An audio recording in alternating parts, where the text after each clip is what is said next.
রঙে আমার জীবন মরণ সাজাবো মদনী রঙে, সে রঙে রঙিন হলে, সে রঙে রঙিন হলে আল্লাহ রাসূল থাকিবে আমার সঙ্গে। আমার জীবন মরণ মদনী রঙে, আমার জীবন মরণ মদিনা রঙে, নবীজি রঙে, সেই রঙে রেঙ্গেছিল নবীর সব সহসার, হযরত আবু বকর উমর উসমান হায়দার। সুবহানাল্লাহ। সেই রঙে রেঙ্গেছিল নবীর সব সহসার, হযরত আবু বকর উমর উসমান হায়দার। তাদের জীবন মরণ সেজেছিল, জীবন মরণ সেজেছিল নবীর রঙের রঙে। আমার জীবন মরণ সাজাবো মদনী রঙে, আমার জীবন মদিনা রঙে, জীবন মরণ সাজাবো নবীজি রঙে। সে রঙে রঙিন হলে, সে রঙে রঙিন হলে আল্লাহ রাসূল থাকিবে আমার সঙ্গে। আমার জীবন মরণ মদনী রঙে। আলহামদুলিল্লাহ। ঐতিহ্যবাহী হাটহাজারী মোমিনিয়া কেন্দ্রীয় জামিয়া মসজিদে আগত মুসল্লিন ইকরাম, নওজোয়ান ছোট্ট ছোট্ট মাসুম বাচ্চারা, পর্দার অন্তরালে বসে মাইক্রোফোনের আওয়াজের মাধ্যমে যারা আজকের এই তকরীর শুনতে লাগলেন, প্রত্যেকে আমি গুনহেগারের সালাম গ্রহণ করবেন। আসসালামু আলাইকুম ওয়া রাহমাতুল্লাহি ওয়া বারাকাতুহু। মহান রব্বুল ইজ্জতের দরবারে লক্ষ কোটি শুকরিয়া আদায় করছি যে মওলা আমাকে আপনাকে সকলকে জমাদিউল আউয়াল মাসের পয়লা জুমায় 1447 হিজরি আমাকে আপনাকে যে মওলা মালিকের দরবারে উপস্থিতি কবুল করেছেন, আসার বসার সুযোগ ইচ্ছে সামর্থ্য মন বল দান করলেন, সে মালিকে মনিবের দরবারে শুকরিয়াতে জবান খুলে মন থেকে বলে আলহামদুলিল্লাহ, আরো চিৎকার দিয়ে বলে আলহামদুলিল্লাহ। নবী পাক সরকার দো আলম নূরে মুজস্সম रहमतुल्लिल आलमीन नबी शौक़े कौसर नबी मालिक जन्नत नबी नूरुन आला नूर नबी तराने वाला बचाने वाला नबी हुजूर अहमद मुस्तफा मोहम्मद मुजतबा सल्लल्लाहु अलैहि वसल्लम রাজ দরবারে গোলামদের পাগলদের প্রেমিকদের দরুদ সালামের হাদিয়া প্রেরণ করছি।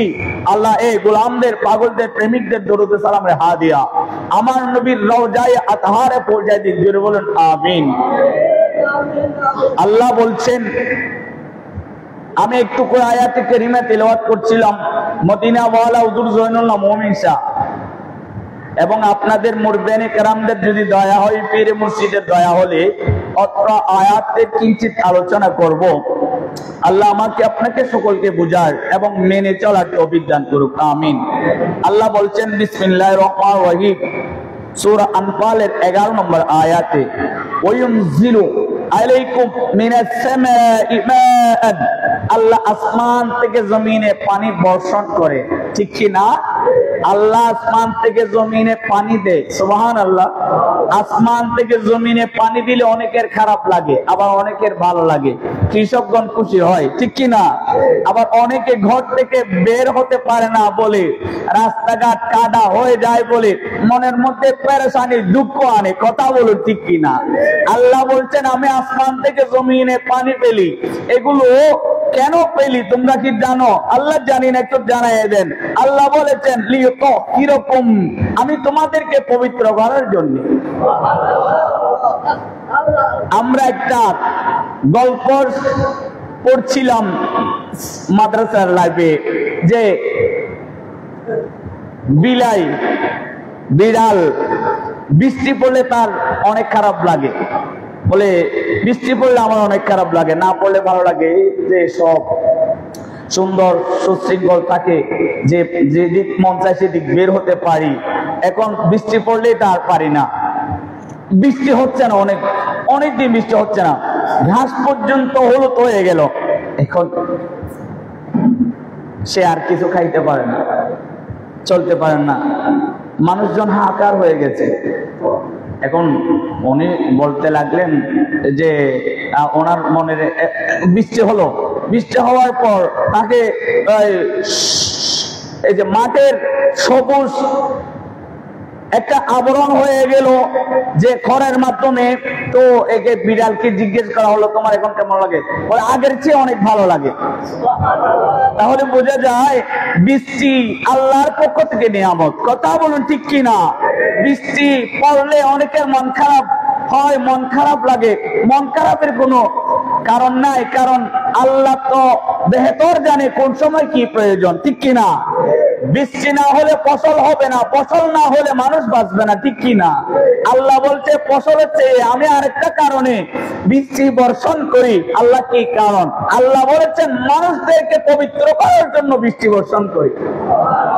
বৃষ্টি যদি না হয় পুকুরের পানি শুকিয়ে যাবে, টিউবওয়েল থেকে পানি উঠবে না, মানুষ নাজাসাত হয়ে গেলে, অপবিত্র হয়ে গেলে উযু করতে পারবে না, গোসল করতে পারবে না, পবিত্রতা অর্জন করতে পারবে না। কথা বলুন ঠিক কিনা? আল্লাহ এই জন্য আল্লাহ বলছেন وَيُنزِلُ عَلَيْكُم مِّنَ السَّمَاءِ مَاءً لِيُطَهِّرَكُم بِهِ وَيُذْهِبَ عَنكُمْ رِجْزَ। আমি আসমান থেকে জমিনে পানি বর্ষণ করি এই জন্য বান্দা তোমরা যেন পবিত্র অর্জন করতে পারো, পবিত্রতা অর্জন করতে পারো।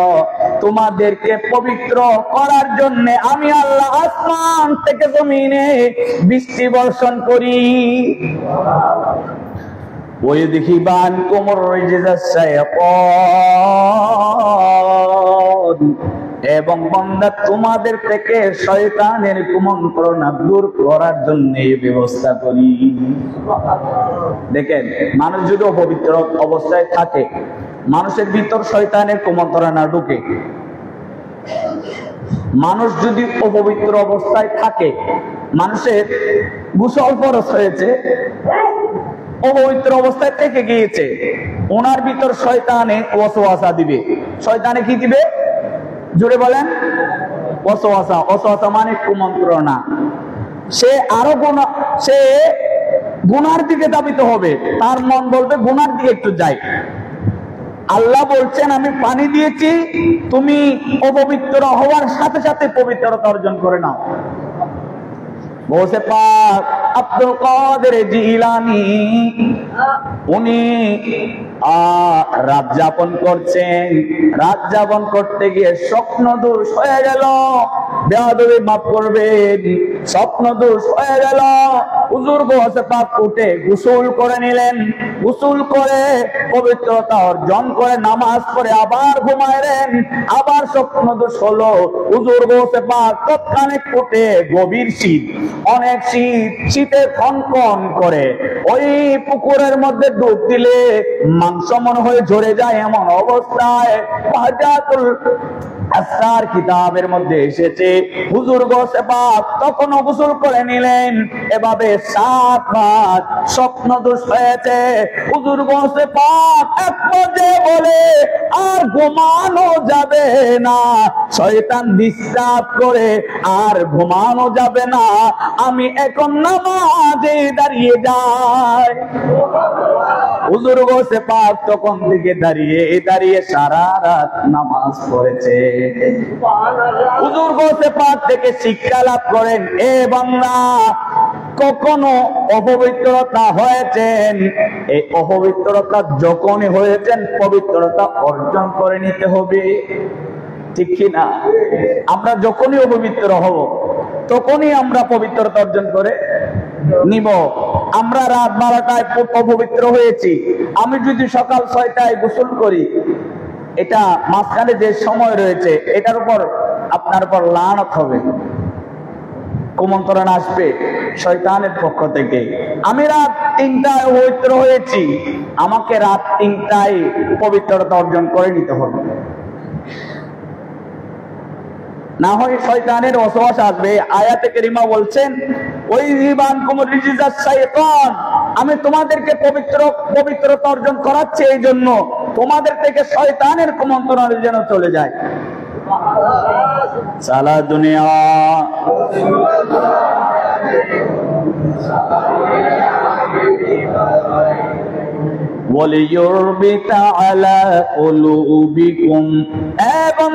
তোমাদের অন্তর সমূহকে দৃঢ় করার জন্য আমি আসমান থেকে পানি বর্ষণ করি, পবিত্রতা অর্জন করে তোমাদের অন্তর দৃঢ় হয়ে যাবে, ঈমানের শক্তি দৃঢ় হয়ে যাবে, মজবুত হয়ে যাবে। ওয়ায়ুসবিতা বিহিল আকদাম, আর এটা দ্বারা তোমাদের পা অটল রাখেন। সুবহানাল্লাহ। সালাতুন ইয়া রাসূলুল্লাহ আলাইকুম। আল্লাহ বলছেন কুরআনুল কারীমের সূরা মায়েদার 6 নম্বর আয়াতে বলছেন ইয়া আইয়ুহাল্লাযীনা আমানু ইযা কুনতুম ইলাস সালাতি, এ মুমিন বান্দা শুনো শুনো, তুমি যখন নামাজের জন্য দিলকে মজবুত করবে, দিলকে প্রস্তুত করবে, এখন আমি নামাজে যাব, নামাজে খাড়া হব, নামাজের নিয়ত করব, নামাজে দাঁড়াইব, নামাজ পড়ব, যবে মাত্র নিয়ত করছো আল্লাহ বলছেন ইযা কুমতুম ইলাস সালাতি ফাগসিলু ওয়াজহাকুম ওয়া আইদিয়াকুম ইলাল মারাফিকি। সুবহানাল্লাহ। আল্লাহ বলছেন ফাগসিলু, বান্দা ধৌত করো, উজুহাকুম, তোমার মুখমণ্ডল, ওয়া আইদিয়াকুম ইলাল মারাফিকি, হাতের কনুই সহ তুমি ধৌত করবে, ওয়ামসাহু বিরুউসিকুম, তুমি মাথা মাসে করবে, ওয়া আরজুলাকুম ইলাল কাবাইন, তোমাদের পা উভয় পা টাকনক গিরা পর্যন্ত ধৌত করে নিবে। এভাবে যখন তুমি করে নিবে তখন তুমি নামাজের জন্য অগ্রসর হবে, নামাজের জন্য অগ্রসর হবে। যখন তুমি নামাজ পড়বে আল্লাহ ওই নামাজ কবুল করে নিবে। আল্লাহ বলে ইন কুনতুম জুনুবান ফাতাহহারু, যদি তোমরা এমন ভাবে অপবিত্র হয়ে যাও গোসলের প্রয়োজন রয়েছে, তবে তোমরা কাল বিলম্ব না করে অতি সত্ত্বে গোসল করে পবিত্রতা অর্জন করে নাও। পবিত্রতা অর্জন করার জন্য পানি দিল কে? পানি দিল কে? আর পবিত্র অর্জন করার জন্য বলল কে? আর পবিত্রতা অর্জন না করে এদিক সেদিক চোরাচুরি করে শয়তান, নাউযুবিল্লাহ। সালাতুন ইয়া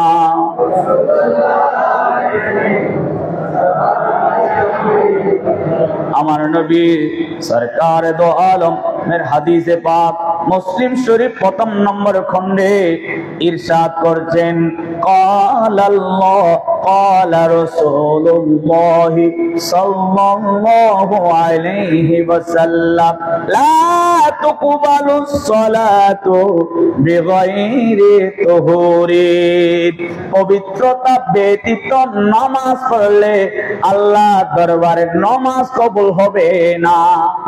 নামাজ কবুল হবে? উযু ছাড়া নামাজ পড়লে কি নামাজ কবুল হবে? জোরে বলেন, ওযু ছাড়া নামাজ পড়লে নামাজ কবুল হবে? আসসালাতু মিফতাহুল জান্নাহ, নামাজ বেহেশতের, জোরে বলেন, নামাজ বেহেশতের। অনেকে মানে না, মনে হয় নামাজ বেহেশতের। নামাজের একটা চাবি আছে, নামাজের চাবি ওযু। নামাজ খুলবে ওযু দিয়ে, নামাজ খুলবে ওযু দিয়ে, আর বেহেশত খুলবে নামাজ দিয়ে। জোরে বলেন, ওযু ঠিক না হলে নামাজ হবে না, নামাজ না হলে বেহেশত। দুনিয়াদারির শেষে আমার নামাজ রোজা বদলাতে চাই না বেহেশত, খোদার কাছে চাই না বেহেশত, খোদার কাছে নিত মোনাজাত করে হায়, খোদার প্রেমে শরাব পিয়ে বেহুশ হয়ে রয় পড়ে হায়। সালাত দুনিয়া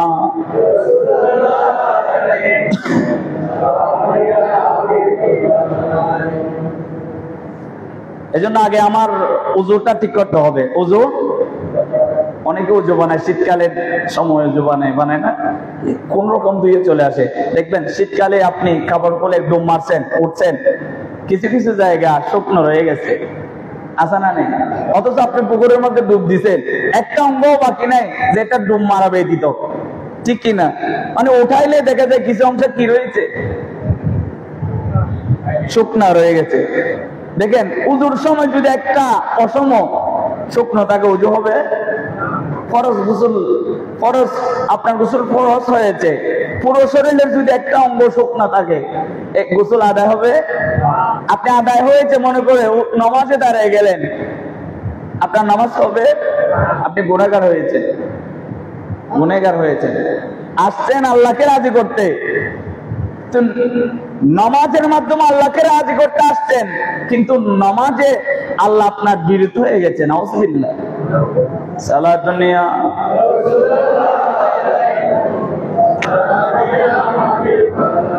ওয়ালা সাদাকাতু মিন বুলুল, হারাম সম্পদ দ্বারা দান করলে দান কবুল হয় না, সুদের সম্পদ দিয়ে দান করলে দান কবুল হয় না, ঘুষের সম্পদ দিয়ে দান করলে দান কবুল হয় না, চাঁদাবাজির টাকা দিয়ে সম্পদ দিয়ে দান করলে দান কবুল হয় না।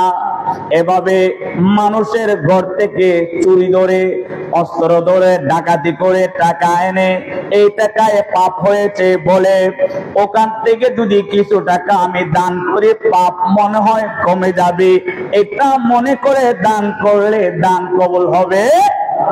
কবুল হবে? হালাল ইনকাম দ্বারা আপনি 100 টাকা ইনকাম করেছেন, 10 টাকা আপনি দান করেছেন, এই 10 টাকা আপনার জন্য কথা বলবে। আরো জোরে বলেন।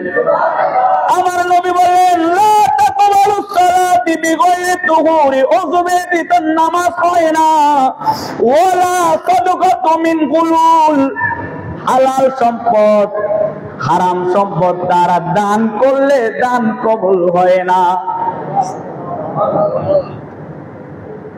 এই জন্য আমাদেরকে দান করতে হবে এমন ভাবে, হালাল সম্পদ দেখে।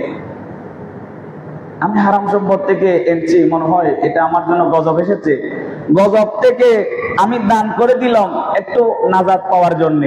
এরকম বুদ্ধিমান বান্দা আছে না নাই? জোরে বলুন না।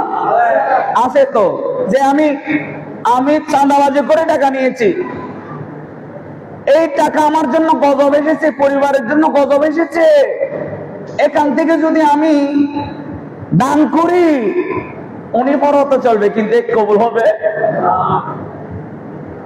উনি চলতে পারবে কিন্তু এটা কবুল হবে? আল্লাহ আমাদের হেফাজত করুক, আমিন। সালাত দুনিয়া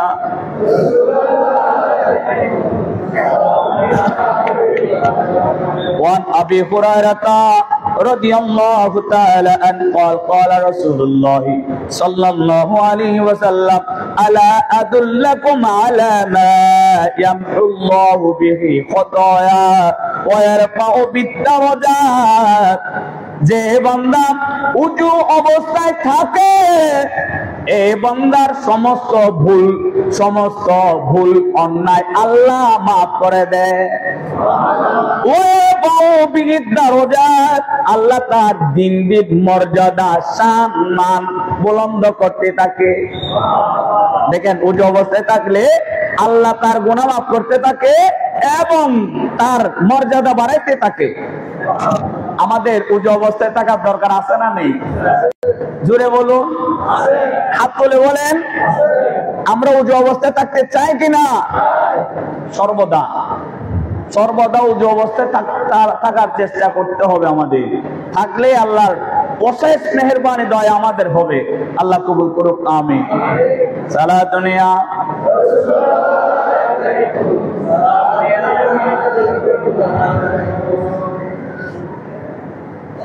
وكثر الخطايا إلى المسجد وانتظار الصلاة بعد الصلاة فذلكم الرباط। আমার নবী বলছেন ওই ব্যক্তি আল্লাহর দরবারে বড় মর্যাদাবান যে ব্যক্তি এক ওয়াক্ত নামাজ পড়েছে। কয় ওয়াক্ত? ফজরের নামাজ পড়েছে, জোহরের নামাজের অপেক্ষায় আছে কখন জোহরের আযান হবে। জোহরের নামাজ হয়েছে, আসরের আযানের অপেক্ষায় থাকে কখন আসরের আযান হচ্ছে। অপেক্ষা কেন থাকবে? জোহরের নামাজ পড়লো, আসরের আযানের অপেক্ষা কেন থাকবে বলেন তো?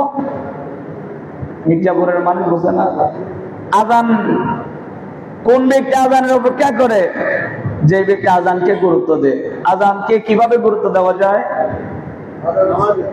নামাজের মাধ্যমে। সুবহানাল্লাহ। আযানকে গুরুত্ব কিভাবে দেয়? কিসের মাধ্যমে? আরেকটা আযানের জন্য অপেক্ষা থাকে কি করার জন্য? ও পিছনের মানুষ নামাজ পড়ে না মনে হয়। কি করার জন্য? সালাতুনিয়া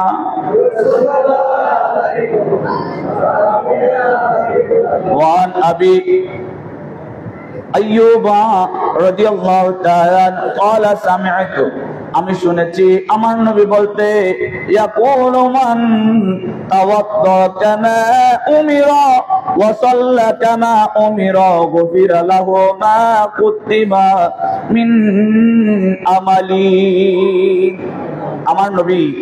আমার নবী বলছেন যে ব্যক্তি আদব সহকারে ওযু করবে। কি সহকারে? এত তাড়াহুড়ো না, মানে ওযু করার জন্য যখন বসছে সে আগে কবজি দিল, সে মুখে কুলি করলো, মুখে পানি দিল, আস্তে আস্তে প্রতিটা অঙ্গ মেজে মেজে ঘষে ঘষে দিল, আঙ্গুলি খিলাল করলো, দাড়ি খিলাল করলো, ধীরতার সহিত মহব্বতে উজু করলো। আমার নবী বলছেন সে যেভাবে অতি গুরুত্ব দিয়ে উজু করেছে আল্লাহ তাকে গুরুত্ব দিয়ে ক্ষমা করবে। আর জোরে বলেন আল্লাহ আমাদেরকে ক্ষমা করুক। আমরা চাই কিনা?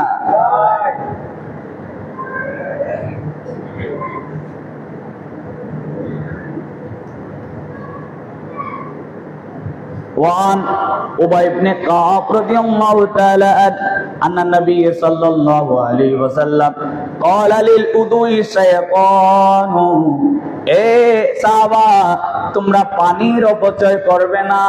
কিসের অপচয়? আমরা এখন পানির অপচয় করি না? পানির অপচয় করি। আমার নবী বলছেন, সাহাবা বলছেন ইয়া রাসূলুল্লাহ আমি যদি সমুদ্রের মধ্যে ওযু বানাই, এখানে কলে না পানি ছাড়ি, আমি মগ করে পানি আনছি, এবারে ঢেলে ওযু করছি, বেশি ডাললে অপচয় হয়ে যায়। ইয়া রাসূলুল্লাহ সমুদ্রের মধ্যে যদি আমি ওযু করি সেখানে তো অনেক পানি, ডালার কোনো কি নাই, পন্থা সুযোগ নাই, আমি সেখানে কি পানির অপচয় আছে? আমার নবী বলছেন আছে।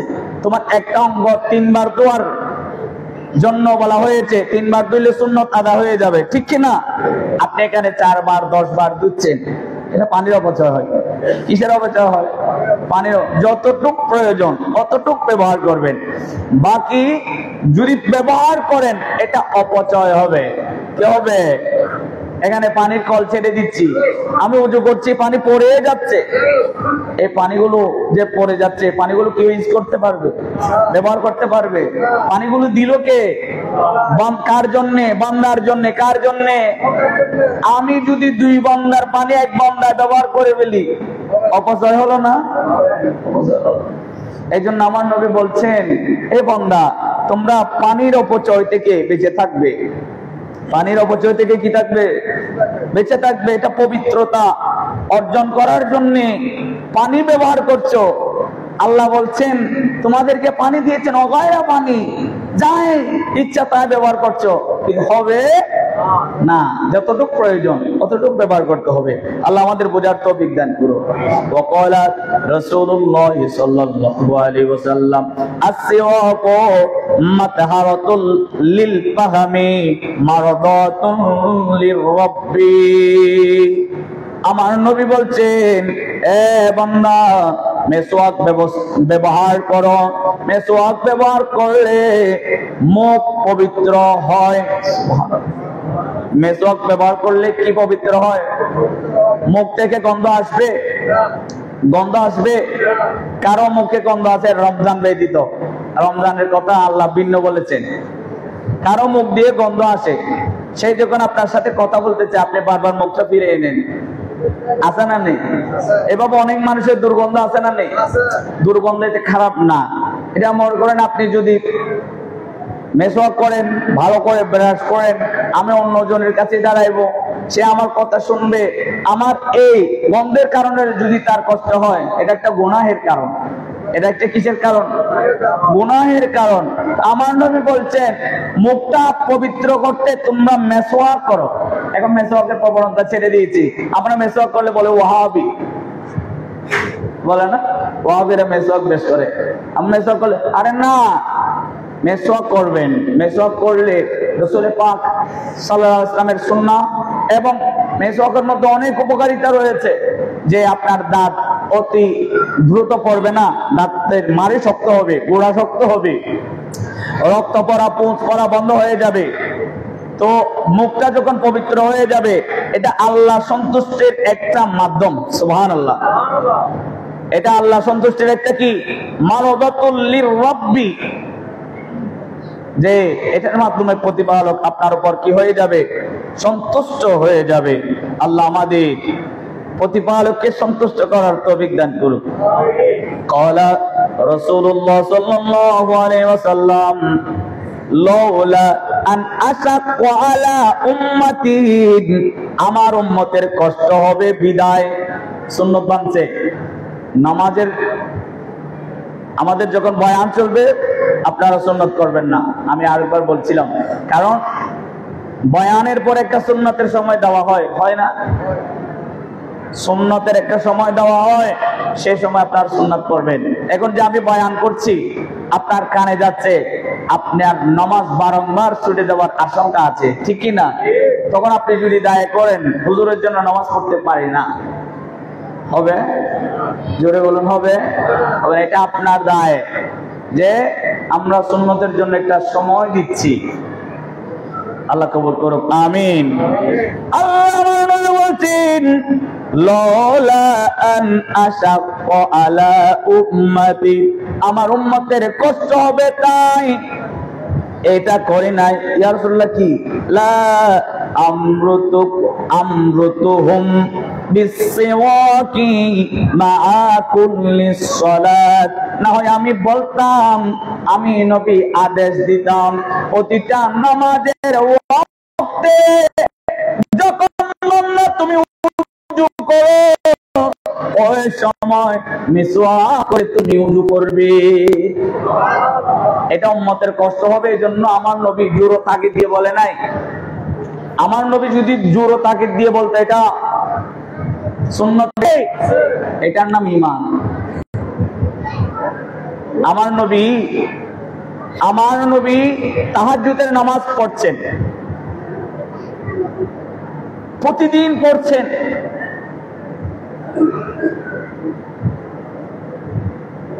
তো জামাতে পড়ছেন, একদিন ছেড়ে দিলেন জামাত, এমনি পড়ছেন। তো জিজ্ঞাসা করে, ইয়া রাসূলুল্লাহ আজকে আমরা তাহাজ্জুদের নামাজ জামাতে পাই নাই, বলে আমি যদি এটা নিয়মিত চালু করে দিই, আল্লাহ যদি পছন্দ লাগে, আল্লাহ যদি খামাহা বলে দে এটা আপনার বান্দার জন্য খাস, তাহলে এটা ফরজ হয়ে যাবে। কি হয়ে যাবে? ফরজ হয়ে যাবে। বান্দার কষ্ট হবে, ফরজ হয়ে গেলে এটা তরক হয়ে যাবে। কারণ রাত 3টা বাজে প্রতিটা বান্দা উঠে তাহাজ্জুদ পড়বে, পড়বে। তাহাজ্জুদ পড়ছেন কয়েকজন আছে আর কি, সবাই তো তাহাজ্জুদ পড়েন নাই। এই জন্য আমার নবী এটা বান্দাদের উম্মতদের ইহসান করেছে, দয়া করেছে যেন আমার উম্মতের কষ্ট না হয়। দেখেন আমার নবী উম্মতের কত দরদি, উম্মতের কষ্ট নবী সইতে পারে না, যেজন হবে আপনার সেই তো মদিনা, যেজন হবে কারে লাগিয়া কান্দরে মন, কারে লাগিয়া বান্দ, কারে লাগিয়া আর কেউ তো তোমার আপন হবে না, না যেজন হবে আপনার সে তোমাদি। নিজের জন্য দয়ালে নবী একটু কাঁদেননি, সারা জীবনে কেটেছিলেন, কেঁদেছিলেন উম্মতের মায়ায়, উম্মতের মায়ায় এখনো কান্দে নবী সোনার মদিনা, যেজন হবে সে তো মদিনা, যেজন হবে। আমার আপনার নিদানের বন্ধু হবে আমার নবী, ঠিক কিনা? কবরের মধ্যে মা বাবা ভাই বন্ধু কেউ যাবে না, যাবে সাহায্য করার জন্য আমার নবী, ঠিক কিনা? কিয়ামতের ময়দানে কেউ যাবে না, বাঁচানে ওয়ালা তারানে ওয়ালা নবী আমাকে আপনাকে বাঁচানোর জন্য যাবে। কাজে ওই নবীর ইত্তেবা করতে হবে। ওই নবীর কি করতে হবে? ইত্তেবা করতে হবে, সম্মান করতে হবে, ইজ্জত করতে হবে। ওই নবীর সম্মান আপনার কাছে যতদিন থাকবে আপনার মর্যাদা ততদিন উঠবে। ওই নবীর শান যেই দিন থেকে আপনি ক্ষুণ্ণ করতে থাকবেন ওই দিন থেকে আপনার মর্যাদা কমতে থাকবে, ডাউন হতে থাকবে। লানাহুল্লাহু ফিদ দুনিয়া ওয়াল আখিরা। এমন এমন অসম্মানের সম্মুখীন হবেন যে অসম্মানিত হলে লোকে আপনাকে জুতো মারবে, নাউজুবিল্লাহ। কি মারবে? জুতো মারবে। সালা দুনিয়া